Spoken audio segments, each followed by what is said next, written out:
Hello friends, कैसे हो आप सब। तो देखो, मेरे पास बहुत सारे कमेंट्स आए थे और हमारे सभी के साथ होता है। नेट के एग्ज़ाम में नेगेटिव मार्किंग नहीं होती, तो वहाँ पर सभी क्वेश्चनों को करना कंपलसरी होता है। सभी क्वेश्चन करना बिल्कुल अनिवार्य रहता है।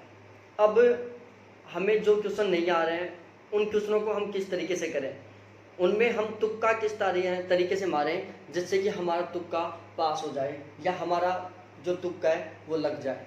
तो देखो, तुक्का मारने का मैं तरीका बता रहा हूँ। एक बहुत ही सही सा तरीका है। बिल्कुल 5-7 मिनट का वीडियो बनेगा, इसको बिल्कुल लास्ट तक देखना, पहली कंडीशन। दूसरी बात मैं बिल्कुल बाद में बताऊँ, बिल्कुल लास्ट में बताऊँगा। दूसरी वाली बात, पहली बात तुक्का मारने का तरीका बता रहा हूँ। देखो, पेपर में हमें सबसे पहले क्या करते हैं, जो क्वेश्चन हमें 100% आते हैं उन सभी क्वेश्चनों को हम कंप्लीट कर लेते हैं जो हमें आते हैं। तो 100% सही आंसर वाले क्वेश्चन हम सबसे पहले कर लेते हैं। इन क्वेश्चनों का काम खत्म। उसके बाद हमारे पास वो क्वेश्चन बचते हैं जो क्वेश्चन हमें कंफ्यूज कर रहे हैं या जो क्वेश्चन हमें नहीं आते हैं। अब सेकंड नंबर पर वो क्वेश्चन आ गए जो हमें कंफ्यूज कर रहे हैं। तो जिन क्वेश्चनों में हम कंफ्यूज हो रहे हैं, जो हमें कम याद है, ऐसे क्वेश्चनों का क्या करना है। तो जैसे देखो, ऐसे क्वेश्चनों का करने का एक सबसे बेस्ट तरीका है, वहां पर हर क्वेश्चन में 4 ऑप्शन रहते हैं। ठीक है, ये कोई क्वेश्चन था, इसके ये टोटल 4 ऑप्शन है। अब आपको फर्स्ट स्टेप आपने कर दी। सेकंड स्टेप है कि जहां पर आप कंफ्यूज हो रहे हो या आपको 1 या 2 ऑप्शन के बारे में पता है, बाकी के ऑप्शनों के बारे में पता नहीं है। आपका ये क्वेश्चन था, आपको इन दोनों ऑप्शनों के बारे में पता है, पहला और दूसरा दोनों ऑप्शनों के बारे में पता है कि भाई पहला और दूसरा ऑप्शन ये ए बी सी और डी, कि ए और बी तो किसी भी हालत में नहीं हो सकते। अब वो कौन कौन सा हो सकता है, या तो सी हो सकता है या डी हो सकता है। तो आपको तुक्का कौन से में मारना है, या तो आपको तुक्के में सी मारना है या तुक्के में आपको डी मारना है। ए को और बी को बिल्कुल नेग्लेक्ट कर दो, क्योंकि इनका हमें कंफर्म हो चुका है। दूसरा, ये कोई क्वेश्चन है ए बी सी और डी, यहाँ पर आपको लग रहा है कि यहाँ पर ए का तो मेरे को कंफर्म पता है कि यहाँ पर ये तो नहीं आएगा भाई। अब आपके पास टोटल 3 बचे। अब आपको जो तुक्का मारना है वो इन 3 में मारना है। ठीक है, आपको तुक्का कहाँ पर मारना है, इन 3 में मारना है। इसके अलावा हमारे पास कंडीशन क्या होती है, ये क्वेश्चन है option A, option B, option C, option D. यहाँ पर हमें इसका पता चल गया भाई कि ये तो यहाँ पर है ही नहीं, ऑप्शन ए तो यहाँ पर बिल्कुल गलत है। ऑप्शन 3 बचे हमारे पास, और इन 3 ऑप्शन में सपोज दैट सी ऑप्शन ऐसा लग रहा है आपको, जो ऑप्शन सी है वो आपको ऐसा लग रहा है कि यार ये सही हो सकता है या गलत हो सकता है, सही हो सकता है या गलत हो सकता है। आप इसका डाउट हटाओ और इसको आप गलत मानो तुरंत। ठीक है, अब आप तुक्का लगाओ या तो बी में से या डी में से। ठीक है, तो ये थे हमारे वो क्वेश्चन जहां पर हम कंफ्यूज की स्थिति में रहते हैं, उसमें हम तुक्का किस तरीके से मारे। ठीक है, इसके अलावा देखो, नेट जेआरएफ का हमारा नेट जेआरएफ का पेपर है, इसका थोड़ा सा लेवल भी हाई होता है, क्वेश्चन भी थोड़े लेंथी आते हैं। कुछ क्वेश्चन आ जाते हैं इस तरीके से। ये क्वेश्चन है 1 2 3 4 5 6 7, इस तरीके से कुछ क्वेश्चन आते हैं। Option A, option B, option C, option D. ठीक है, ऑप्शन में 1 3 4, 1 4 3 2, इस तरीके से कुछ है। अब आपको पता चल गया कि भाई यहाँ पर जो तीसरा है ना वो तो 100% गलत है। आपको पता चल गया कि भाई यहाँ पर जो तीसरा है ना, मैं एक बार पूरा लिख देता हूँ।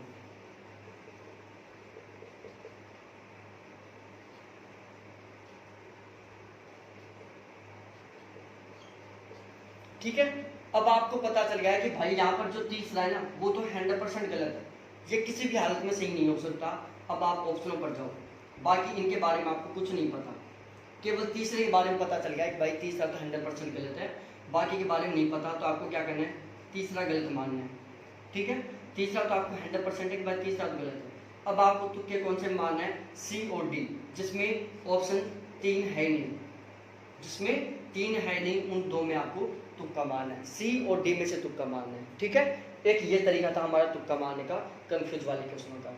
दूसरा आता है हमारी ये 2 टाइप के क्वेश्चन। पहला बिल्कुल नहीं आने वाला क्वेश्चन, चौथा तरीका होता है जिन क्वेश्चनों को हम पढ़ नहीं पाते। क्या होता है, पेपर में थोड़ी टाइम की शॉर्टेज होती है, टाइम की प्रॉब्लम होती है। मैं एक वीडियो बनाऊंगा जिसमें टाइम मैनेजमेंट किस तरीके से करें वो बताऊंगा।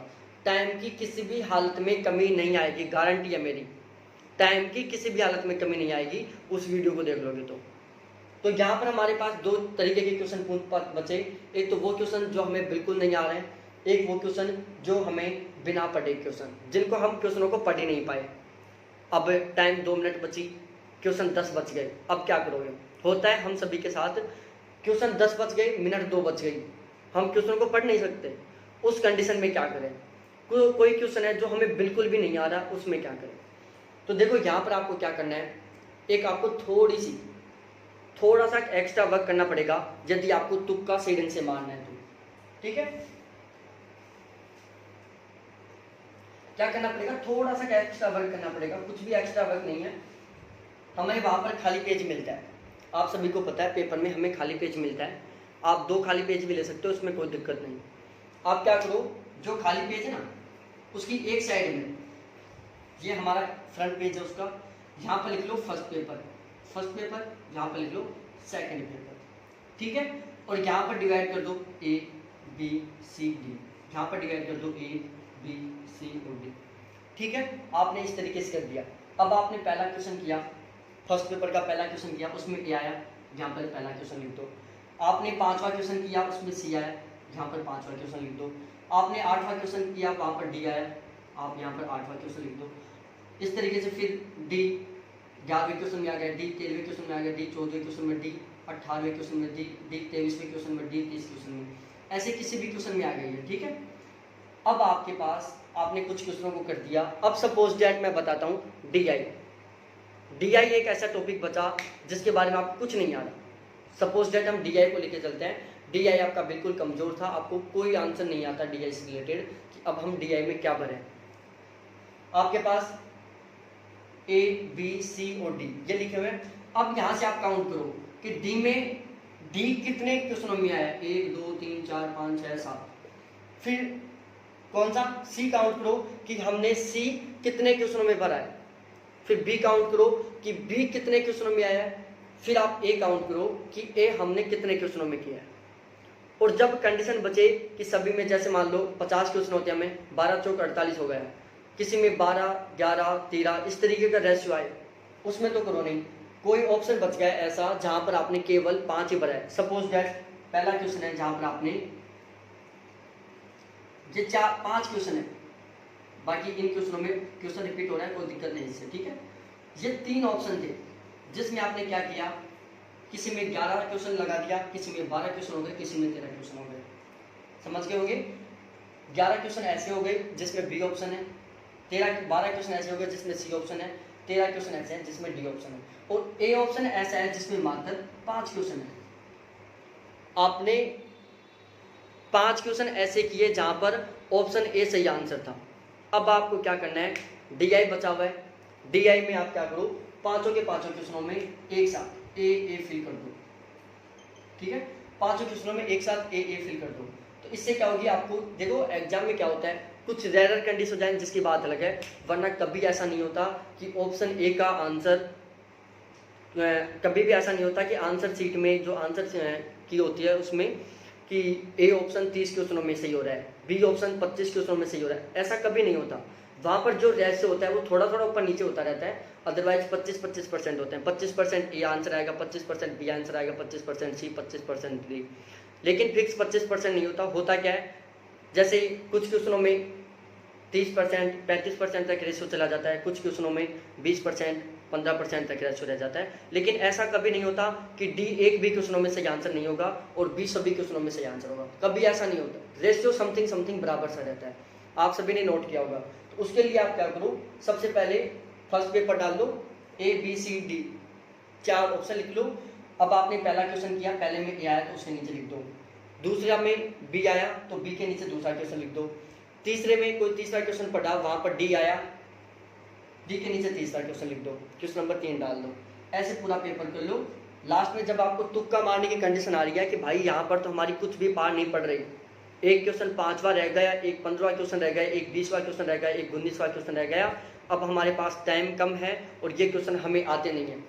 आप 1 मिनट का टाइम लगेगा मैक्सिमम। इस पेज को खोलो, जहाँ पर काउंट करो कि डी सही आंसर कितने क्वेश्चनों में, सी सही आंसर कितने क्वेश्चनों में, बी सही आंसर कितने क्वेश्चनों में और ए कितने क्वेश्चनों में। उसके बाद आपके जितने भी 8-10 क्वेश्चन बचे हुए हैं, जिसमें सबसे सही आंसर कम भरा है आपने, जिसमें सबसे कम आंसर भरा है आपने, उसमें वो भर दो। जैसे अभी मैंने बताया था, यहाँ पर ए भर दो। हो जाए बाई चांस ऐसा कि ए आपने 13 क्वेश्चनों में भर दिया, सी आपने 12 क्वेश्चनों में भर दिया, डी आपने 11 क्वेश्चनों में भर दिया और आपने बी मात्र 4 क्वेश्चनों में भरा है, तो जो क्वेश्चन बचे हुए हैं उन सभी में बी भर दो। ठीक है, तो इस तरीके से क्वेश्चनों का सही होने का ज़्यादा चांस है। दूसरा, DI रह गया तो उसमें ऐसे मत करो कि पहले में ए भर दिया, दूसरे में बी, तीसरे में सी, चौथे में डी, ऐसे मत करो। सीक्वेंस से चलाओ। अब सीक्वेंस क्या लोगे वो डिपेंड करेगा इस पर, आप सीक्वेंस कौन सी लोगे। सपोज डेट आपने, क्योंकि हमें 25% के आसपास तो 30% के आसपास पेपर बिल्कुल एक्यूरेट आता है, 30% हमें बिल्कुल करेक्ट आंसर आते हैं, 20% में हमारा कंफ्यूज वाला सिस्टम रहता है। 50% मार्क्स लेके आना ज़्यादा बड़ी बात नहीं है, हम मोस्टली सभी ले आते हैं 40-50% के बीच का स्कोर। अब जो तुक्का मारने का काम है ना, वो इन पर डिपेंड करता है। आपने जिस क्वेश्चन में सबसे कम ऑप्शन भरा है, आपने जो ऑप्शन सबसे कम क्वेश्चनों में भरा है ना, A, B, C, D, इन 4 ऑप्शनों में से कोई सा भी ऑप्शन जो आपने सबसे कम क्वेश्चनों में भरा है, तुक्का आप उसी ऑप्शन का लगाओ। क्या करो, तुक्का आप उसी ऑप्शन का लगाओ। ठीक है, तुक्का मारने का ये सबसे ब्रिलियंट और सबसे बेस्ट आइडिया है। ठीक है, क्वेश्चनों की संख्या कम पड़ रही है, टाइम का कमी आ रही है, 10 क्वेश्चन रह गए, 2 मिनट बची हैं, 1 मिनट का टाइम लगेगा। 1 मिनट का टाइम में लगेगा इसमें, इस तरीके से काउंट करने में मात्र 30 सेकंड का टाइम लगेगा। आपको पता चल जाएगा 1 2 3 4 5 6 7, भाई डी ऑप्शन मैंने 7 क्वेश्चन में भरा, 1 2 3 4 5 6 7 8 9 10 11। सी ऑप्शन मैंने 11 क्वेश्चन में भरा, A B C 4 5 6 7 8 9 10 क्वेश्चनों में मैंने बी भरा, 1 2 3 4 क्वेश्चनों में मैंने ए भरा, बाकी सारे क्वेश्चनों में दरादर ए ठोक दो। क्वेश्चन के सही होने के ज़्यादा चांस होंगे 100%। ठीक है, ए ठोक दो सभी में, कोई दिक्कत नहीं होने वाली, क्योंकि तुक्का मार है, तुक्का जमेगा ही, ये तुक्का पास होने का पूरा चांस होगा। ठीक है, तो ये था मेरा एक प्यारा सा तुक्का मारने का तरीका। 100% आपको बहुत अच्छे मार्क्स मिलेगा ये तुक्का मारने का तरीका मेरा वाला। ठीक है, तो सभी इस तुक्के को फॉलो करना। जो क्वेश्चन नहीं आ रहा है उसमें तुक्का का जो ये मेरा तरीका है इसको 100% फॉलो करके देखना। अध्ययन बोध वाला क्वेश्चन आता है, 5 क्वेश्चन आते हैं 10 नंबर का पैसेज वाला। इसको कैसे सोल्व करें इसका मैं वीडियो बना चुका हूँ, जिसका लिंक इसी वीडियो के डिस्क्रिप्शन में मिल जाएगा। DI math, reasoning, logical reasoning, इनके क्वेश्चन कौन कौन से आते हैं, कौन से क्वेश्चन सबसे ज़्यादा रिपीट होते हैं, इसका वीडियो बना दिया मैं, इसके डिस्क्रिप्शन में मिल जाएगा। टाइम मैनेजमेंट कैसे करें जिससे टाइम की कमी ना हो, उसका डिस्क्रिप्शन भी उस वीडियो का लिंक भी इसी वीडियो के डिस्क्रिप्शन में मिल जाएगा। ठीक है, तो ये थी कुछ प्यारी बातें, फॉलो करो, मेरे साथ जुड़े रहो, 100% सक्सेस दिला के रहूँगा, हर हाल में सक्सेस दिला के रहूँगा मैं। ठीक है, तुक्का मारो, सही ढंग से मारो, जिससे कि हमें कुछ फ़ायदा हो। ठीक है, थैंक्स देखने के लिए, फिर मिलते हैं नेक्स्ट वीडियो के साथ, बाय।